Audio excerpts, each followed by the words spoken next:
Hello and welcome to the News9 Plus show on the world's first news and current affairs OTT platform, News9 Plus. We're going to start by talking about three sensational assassination attempts. Former Japanese Prime Minister Shinzo Abe gunned down by an assassin in 2022. And in 2024, this year, Slovakian Prime Minister Robert Fico mortally wounded by a lone assassin. And of course, the 14th July assassination attempt on President-elect Donald Trump. Now, all of these instances have one thing in common. The high-tech bodyguards failed their protectees. Abe was killed. Donald Trump ducked in time and saved himself. Fico was mortally wounded, but he survived. But fortunately, at the Golden Temple today, former Punjab Deputy Chief Minister Sukhbir Singh Badal had Assistant Sub-Inspector Jasbir Singh by his side. Watch how this alert Punjab police officer lunged at the would-be assassin the minute he drew his weapon to fire at Badal. But the question we're asking today is, how did this armed assassin get into the precinct of Sikhism's holiest shrine? Joining me to discuss this is Major General V.K. Datta and journalist and political analyst Ramneek Singh Maan. And my colleague Deepak Badana continues to be with me in the studio. General Datta, one Punjab policeman saved the day today. Had this ASI Jasbir Singh, this super alert police officer, not reacted the way he did, the headlines would have been completely different tomorrow.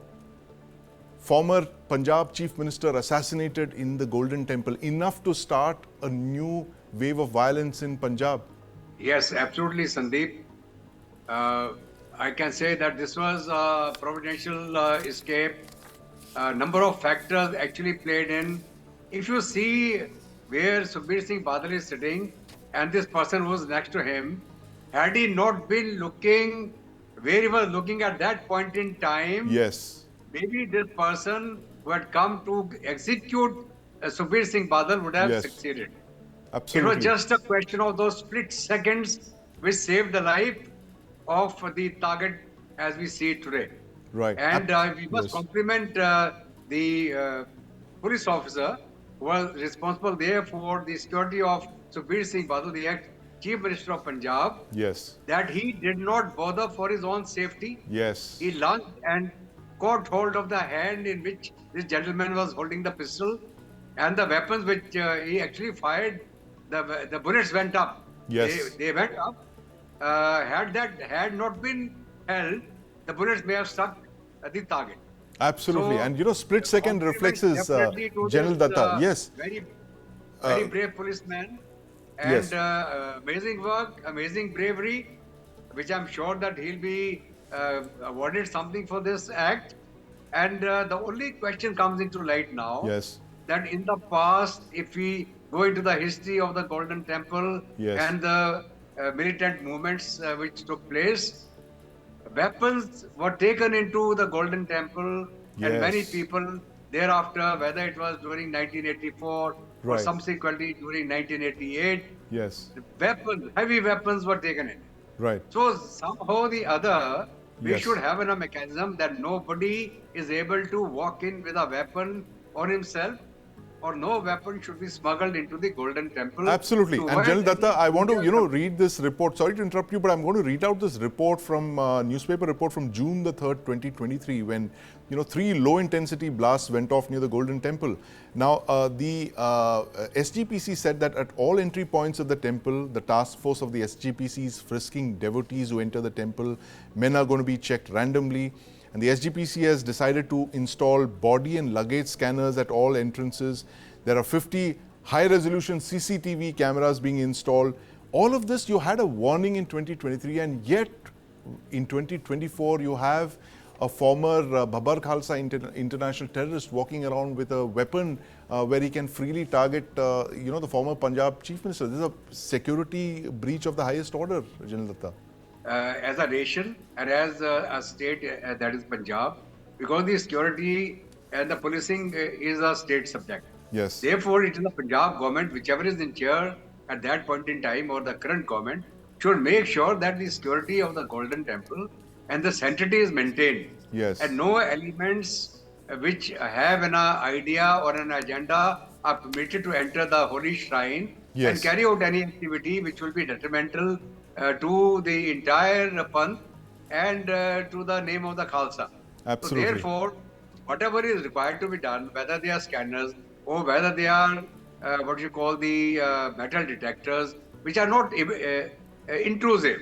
You know, Right. the moment somebody is walking through, if he is Yes. carrying something which is giving a signature, Yes. only that person to be frisked. Right. Otherwise, there will be a free movement of the devotees inside. Absolutely. You know, Ramneek Man, the SGPC doesn't seem to have a resource crunch. I was just looking at the annual budget of the SGPC is 1,260 crore, and the budget for the Gurdwaras alone is over 994 crore. It's a very well-funded organization. It's got adequate resources. It can easily install door frame detectors of the kind that General Datta was mentioning, and of course have the frisking of all the devotees who visit the temple. How was this allowed to happen? Well, I don't see it as allowed to happen. When you mentioned the budget SGPC has, let me reiterate that this is the budget on paper, Right. which is actually presented. The real figures can be very different. Right. And let me also be very clear that there is a lot of misappropriation of funds which happens in the SGPC and in the Gurdwara management.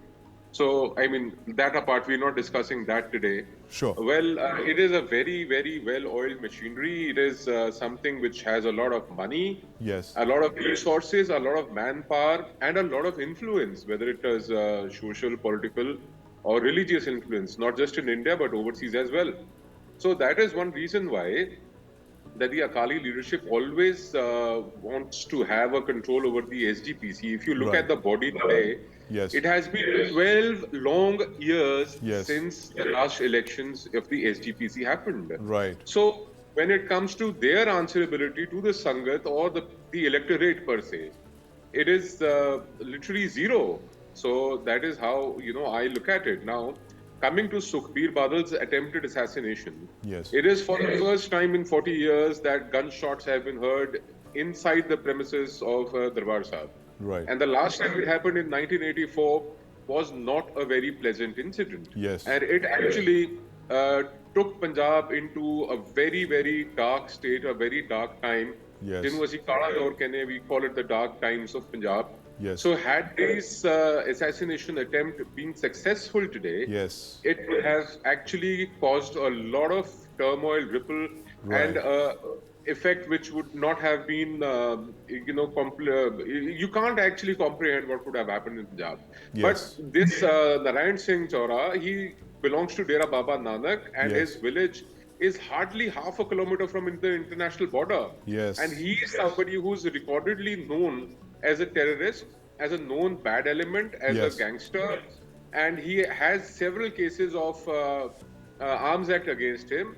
So somebody who's known to be a part of the terrorist group, the Yes. terrorist infrastructure, being from the BKI. Yes. Remember, BKI is the same organization Yes. which is responsible for the murder of Lala Jagat Narayan, the owner Yes. of Punjab Keshari. It's the same organization which has its hands in the twin blasts, one at the airport in Japan, the other the infamous Kanishka bombing. Kanishka bombing, And yes. it's the same organization which was responsible for the murder of assassination of Sardar Beyan Singh. Yes. So this organization itself cannot be taken lightly. Right. So this attempt on Sukhbir Badal's life, I believe that it was, had it not been for Guru Ramdas Sahib himself, Guru Hargobind Sahib, the story would have been very different. And again, Punjab Police, I would say, it is utter and complete failure on both the part of police and politics of Punjab. See, Yes. Aam Aadmi Party government, we can go on and tell how bad they have been at ruling Punjab. But again, Punjab Police is a force which is known for its, delivery on justice, its delivery on managing or handling Yes. law and order situation. But this time, this Jasbir Singh ASI was Yes. a part of the personal detail Yes. of Sukhbir Singh Badal. He was not from Amritsar Police per se. Right. So this is a very sad state of affairs in Punjab, especially when it comes to the policing. I heard Bobby Puller, you know him better as Gurpreet Singh Puller, Yes. but anyone associated from Punjab would know Bobby Puller, Amritsar, Commissioner Amritsar. So Bobby, Bobby has a lot of influence in any government that comes or goes Right. because of the way he works. But Yes. this time, I believe it has been a complete failure, Right. and it's very sad to see this sort of a thing again happening. It Yes. can actually be the knocking of revival of militancy in Punjab if not controlled now. Absolutely. And sadly, there's another Ramneek, 2 I'm years afraid for the- we're completely out of time, Ramneek, but, very, very important point there. And see, this incident points to a larger conspiracy to trigger off violence in Punjab 40 years after 1984.